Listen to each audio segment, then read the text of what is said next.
Hello, welcome. I am Dr. Tammy, and I am a licensed marriage and family therapist, and I'm also a clinical psychologist.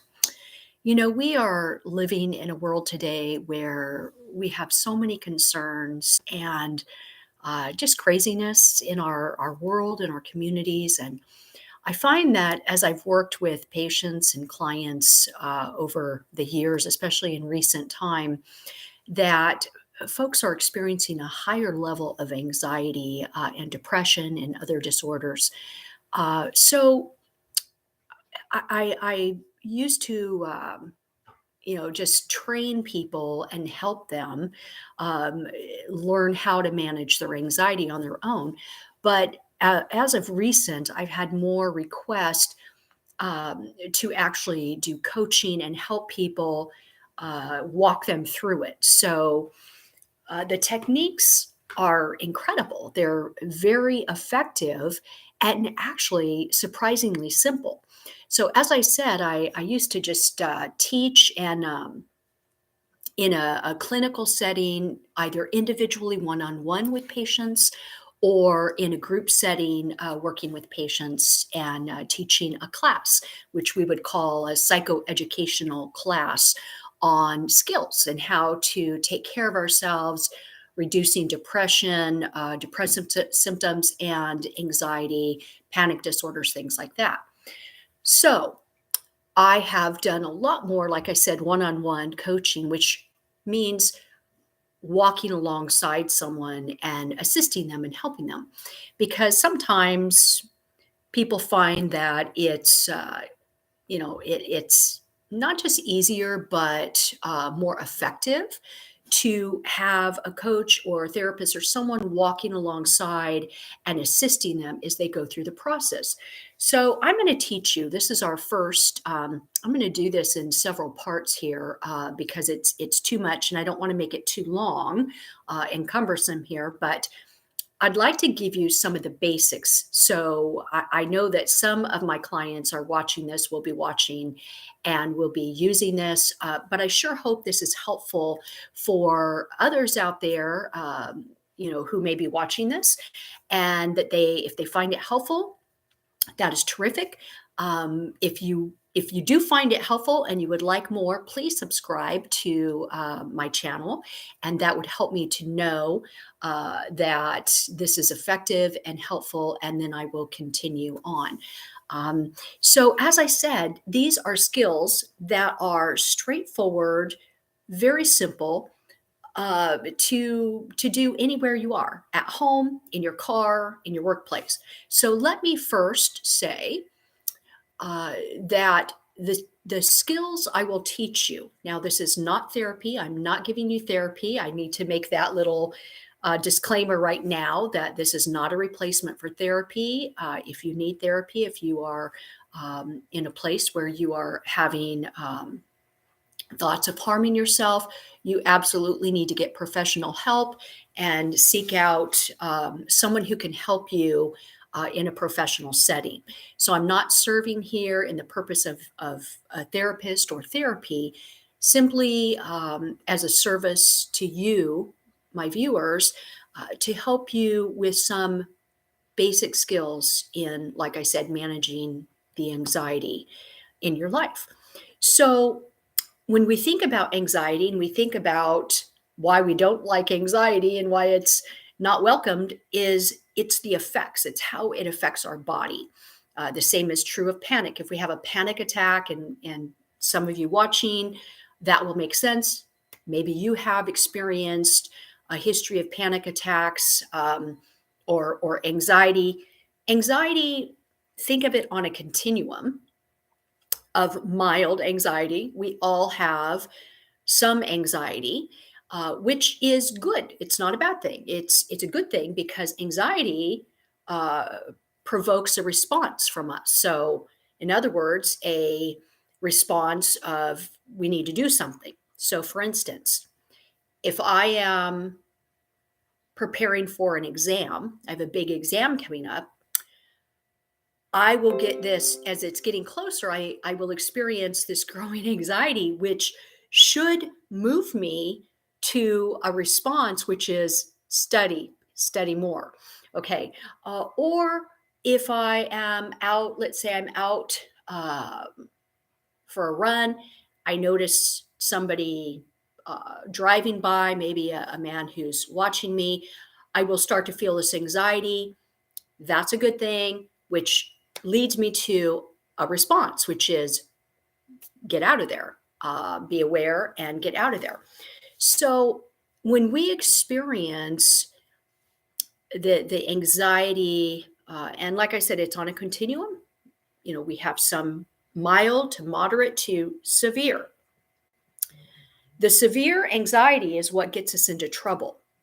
The severe anxiety is what can become, when I say get us into trouble, I mean, can become debilitating. So it can really cause us to, the symptoms of this anxiety is so uncomfortable in our physical body that can really, like I said, cripple us and lead to our response of not engaging with life, avoiding situations where we feel that heightened anxiety. Okay.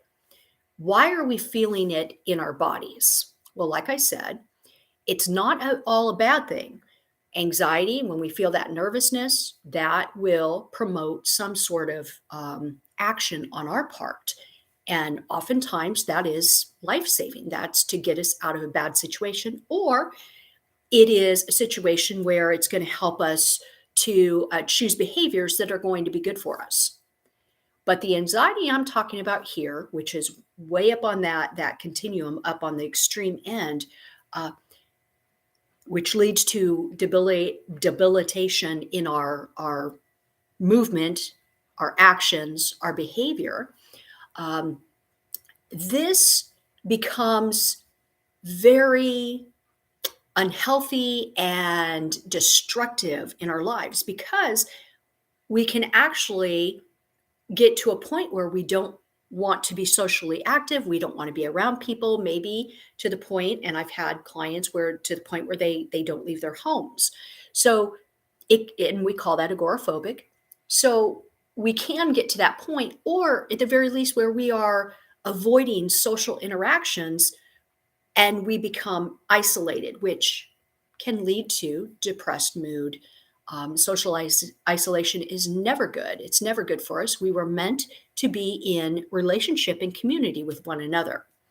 So, why, again, is this severe anxiety so debilitating and unwelcomed? Well, because it is all about our nervous system. So we have, and I'm just going to break it down very simple, our autonomic nervous system, which is it kicks in, it's the brain, right?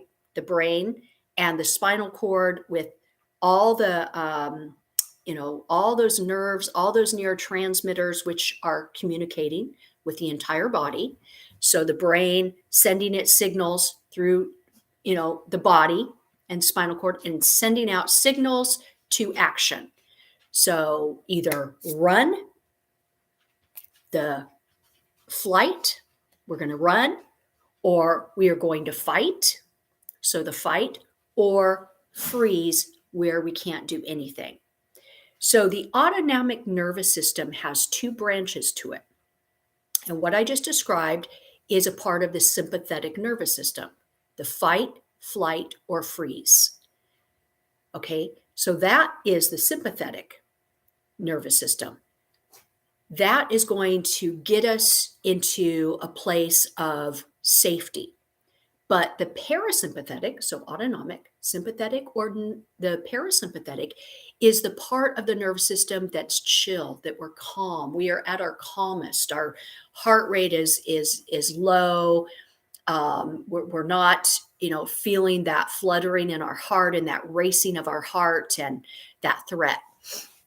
This is when we're at rest. But the sympathetic is when we are feeling threatened, anything like that. That's where our blood starts pumping, our heart rate goes up, and you feel it in your body. Well, it's not a comfortable feeling. The prefrontal cortex, the front of the brain, is flooded with cortisol. Okay. In response to stress, in response to a threat, like I said, it is, you know, we are designed, created this way to keep us safe. But when we have these moments of intense anxiety that kick in and activate that sympathetic nervous system,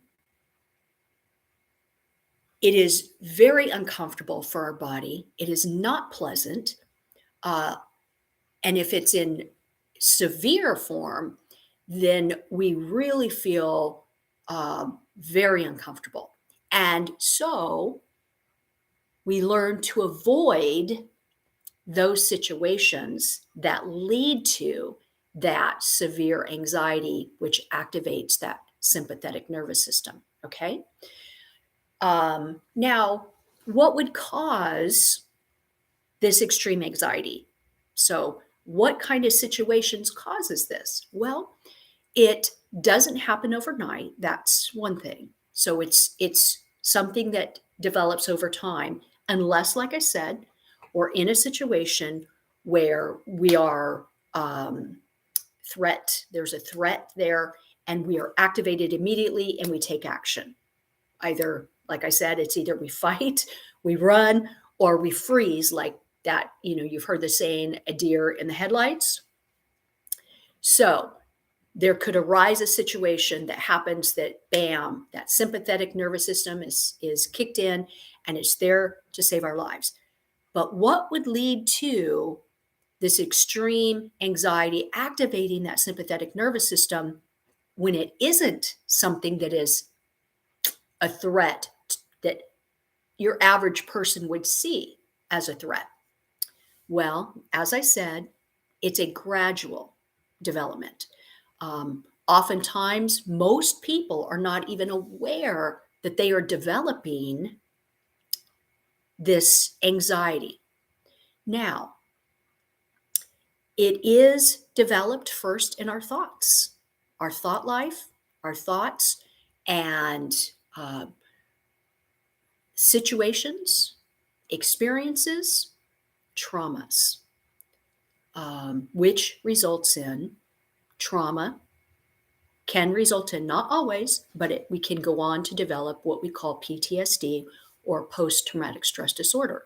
And by the way, PTSD is not unique to just folks who have served in an active war zone in the military, but statistically, more women have PTSD than men do.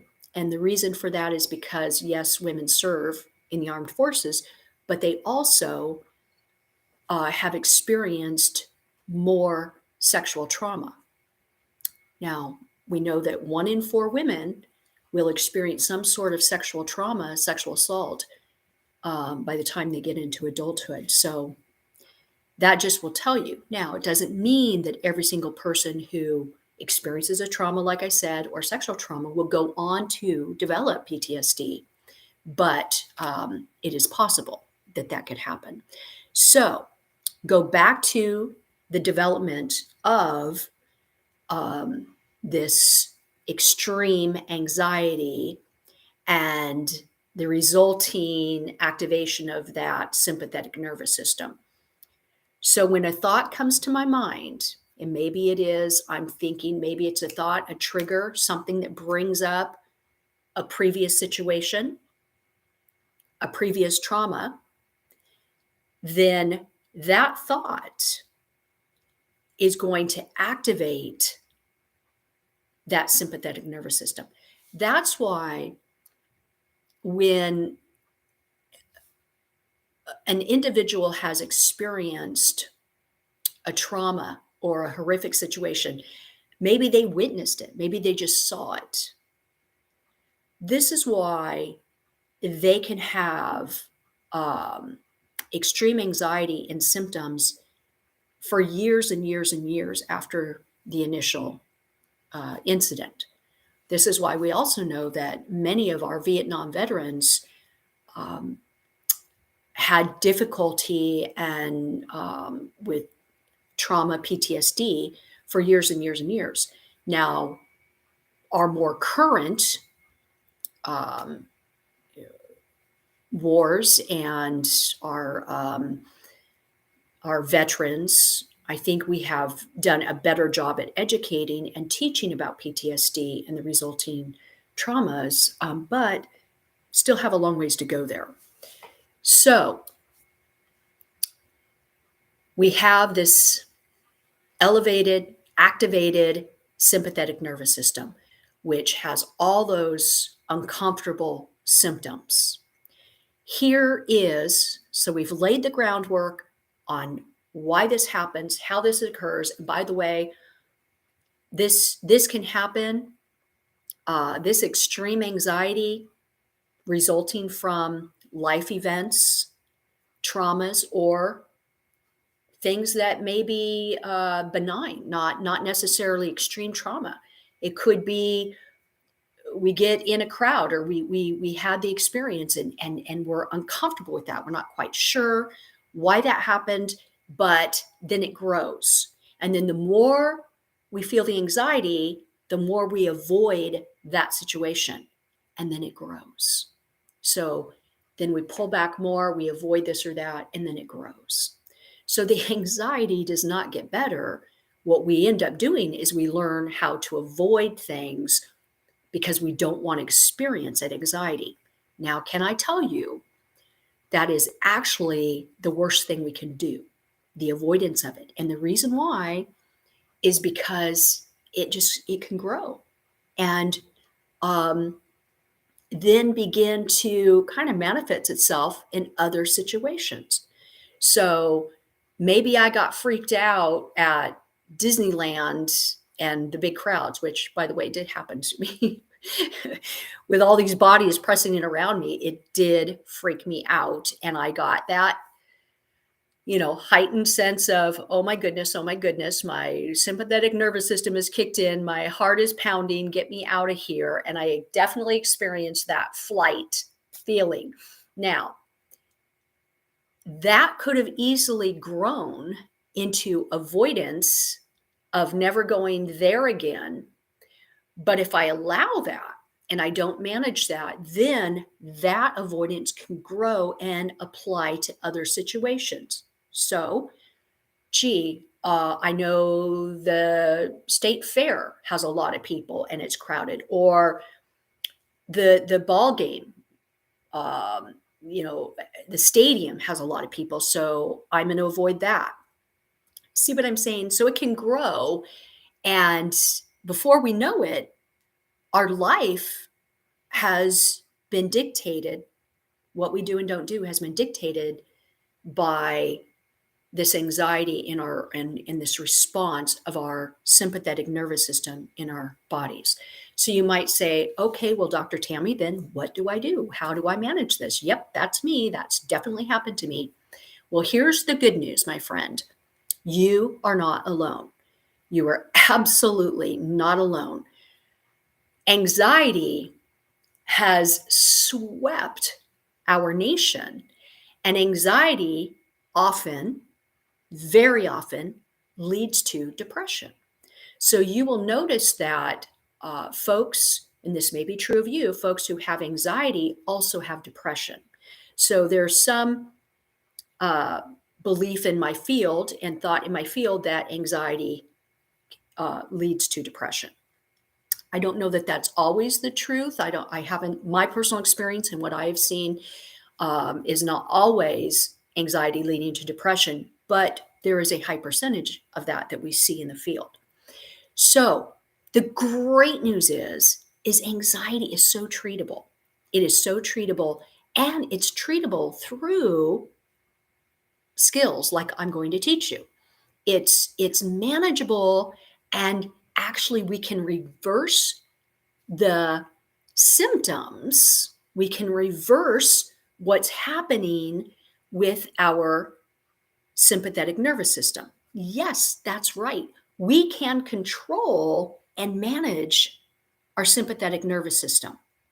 Even though it's a part of the autonomic nervous system, we can actually train it to kick over into the parasympathetic, where you're chill, you're relaxed, okay? It takes practice. And once you learn the skills, you can practice it anywhere, anytime. But I encourage you, the more practice with these skills, of course, the better you will get at managing that response. Because here's the deal, it's not the place that we go, the problem. It's not even the thoughts in our brain that is a problem. Let's say you're an individual who has experienced trauma.